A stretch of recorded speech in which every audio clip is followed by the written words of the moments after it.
Welcome back to Fat Butcher Rips. It is my first video of 2026 and it's something a little different.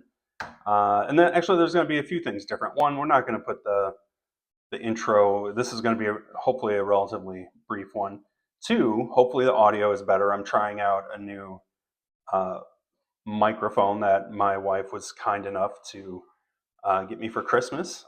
We have some new lighting also. For Christmas, my wife put some sound panels in this basement, which may or may not make a huge difference. She also hung up the uncut sheet of the cup that I've been using as a background. So we're going to go with some of these signed Blackhawk pucks that I got last year, along with the little mini goalie helmet as our background. So we're going to mix it up a little bit. So hopefully it'll be brighter. The sound might be maybe less muffled / echoey. We'll find out soon enough. But thanks to the family for thinking of me more than I'm going to think of myself, because obviously I could have done this a long time ago and I just didn't choose to, and they did. So certainly appreciate that. All right. So what is this video about? This is about ingrained icons. This has been a bit of a polarizing product, including for myself. I opened a couple of boxes on release day. If I can figure it out, I'll maybe put a link somewhere in the description or here in the video. And I had relatively good luck. I got a Makita stick and I got a Roenick Auto. As a Blackhawk fan, I was well happy with that. No complaints whatsoever. But I was starting to really get a sense that this is this is a bit of a breaker product more than an opener. You're not going to get $300 worth, which is I think what it's still going for US per box. You're not going to get that value. I watched, honestly, probably more than 70 cases of it get opened between various breakers and YouTube people or whatever. And it was like one every 5 cases where you got like a home run card that you could really genuinely say you paid for your box and maybe more. It's rough sledding, but as a team collector, this is a fun product, just not at the price of $300 a box to go hunting. So what I decided to try is what would I get for buying the Blackhawks in a few breaks. And so I got into a couple of breaks from GP Sports, not a sponsor. This is not a sponsored video. I don't break very often, but when I do, I tend to use GP. They have a lot of product. They're pretty reliable on their shipping. The prices, it is what it is. It's a breaker. I always like the fact that it feels like I'm getting a bit of a deal because their prices are all listed in Canadian. I pay, US. So like in this case, it was, I don't know, like $250 Canadian, and I was paying $180 US. So I ended up spending about $365 for the Blackhawks and 2 double case breaks. So essentially 40 boxes of ingrained icons. Again, 2 boxes of it, personal boxes, are going to be $600. So this is, just more than half. And in those 2 boxes for $600, you would get 6 either auto or relics. Probably 4 or 5 of those autos or relics would be pretty rough sledding. You get 2 numbered cards, you get 4 base cards. So what did I get for mine? So real quickly, we got an LC Court base auto. Nothing crazy, but as a Blackhawks fan, happy with it. The Beehive auto of Adam Burish. Again, this is a collector, team collector kind of product, and that's exactly what I got. I did get 2 Adam Creightons. I'm not crazy about getting 2 of the same card, but I can move one. I'm not going to get a lot of money for it. It is what it is. I did get a Daryl Sutter on the, I can't recall if this is ebony or mahogany. This is a wood themed set. It's numbered to 49. I like this card. I'm very happy with it. Is it a crazy valuable card? Likely no. And then of our other base kind of or normal autos, I did get the Steve Larmer to 10, which I'm actually quite happy with. I think that's actually a really cool card.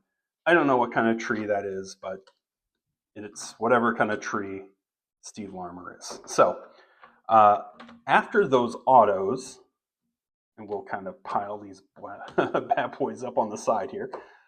We got some relics, and in this case, the carved in times, which seem to actually sell pretty well. And you can see obviously the GP Sports sticker. I haven't taken these out of what they got sent in, but a Bobby Hull, and this is a nice one. Happy with that. So I got a Makita stick in my openings. I got the Hull here, so getting a couple of all-time Hawks out of this product has been pretty solid. So we'll take that. And we got the Tony Amante Remnant stick to 100. Super happy with that. Amante was kind of one of my guys when I was growing up, so certainly no issue with that. This was also then the Steve Larmer break, because I got the Larmer stick to 25. Yeah, happy enough with that. That's pretty good. And then last, not least, but also not best, signature shots, Victor Stahlberg. This is the silver. There's also, I think, red and green are kind of the short printed inks on these. I didn't mention it, I don't think, on my box opening. These are manufactured sticks. These aren't like actual game use sticks or anything like that on these signature shots. So nothing outstanding there. So for my 364, I got 10 cards, one of which was a duplicate. So basically 9 cards, all autos or relics, or a carved in time. The interesting part is I got no base cards. I got no numbered base cards at all out of 40 boxes. And there's a good amount of Blackhawks. It was just a weird collation, I guess. If I would have had like, Hossa or I don't know, whoever else that I could have gotten from the base cards, that would have been nice. But so if you're wondering what's the winner as a team collector, breaking or opening boxes, it's breaking. But is that the best value for this? And honestly, the answer is no. I could have gotten all of these cards on my own as singles for about $230 instead of $364. Now, that additional whatever, 130 bucks, I could have tossed at getting one of the cool Ed Belfour, like, the VHS tape cards. Maybe I'll have a picture of it on the screen, or, maybe a Tony Monte auto or some Marian Hossa stuff, or, whatever. So you certainly could have gotten more for your money just buying singles. But guess what? That goes for literally every product that you could buy. In this case, if you want to be a part of something other than just buying singles at a show, on eBay or whatever, breaking's the better option if you absolutely don't want to just buy singles. So short and sweet, just wanted to kind of get this out there. Engrained Icons has kind of rubbed me a little bit the wrong way, just because the quality of the names by and large is really rough, and the price point is probably about 60% above where it ought to be, if not more. So I was hoping to find a better path to get somewhat, like this Larmer card. I actually think that's an awesome card for me as a Blackhawks collector. I love it. There's no world where it should be in a box that's $300 a piece. Okay, that'll do it for this one. I'm gonna have another video hopefully in the near future, opening a couple of boxes of SPX, which is something that was kind enough to be given to me as a Christmas gift. So looking forward to doing that. And then into January, I don't know.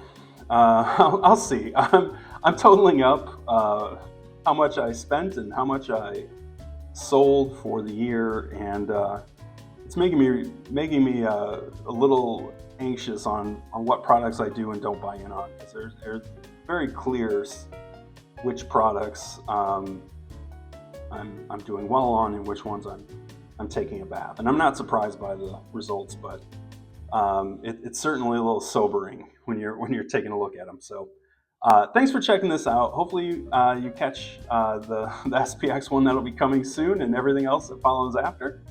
And if you get an opportunity, please comment, like, subscribe, and I will catch you in the next one.